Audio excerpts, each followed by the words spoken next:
स्वरों का उच्चारण ये महत्वपूर्ण टॉपिक है यूपी टेट एग्ज़ाम के लिए। प्रश्न बहुत आते हैं, हर एग्ज़ाम में आते हैं और इसमें सबसे ज़्यादा स्टूडेंट को डाउट रहता है कि इसको याद कैसे करें, और अगर याद भी करते हैं रट्टा मार के तो भूल जाते हैं।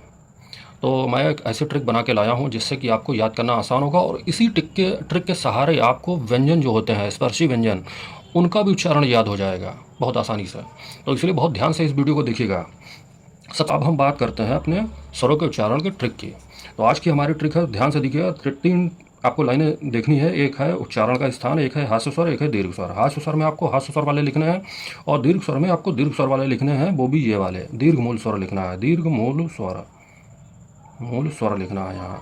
बाकी जो हमारे संयुक्त मिश्रित हैं वो हमने यहाँ लिखे हैं। आइए देखते हैं पहले ट्रिक।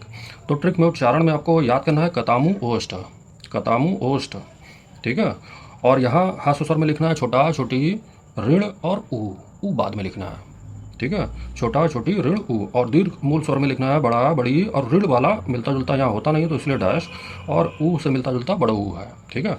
अब ये का मतलब क्या है, कतामू ओष्ठ का मतलब क्या है। तो का से है कंठ, ता से है तालु, मुँह से है मूर्धा, ओष्ठ से है ओष्ठ। तो ये हमारा आ रहा है और ये आ रहा है आ, और ये आ रहा है बड़ा आ। ये इन सब का उच्चारण कंठ से है, और छोटी और बड़ी का उच्चारण तालु से है, ऋण का उच्चारण मूर्धा से है, और छोटऊ बड़ऊ का उच्चारण ओष्ठ से है।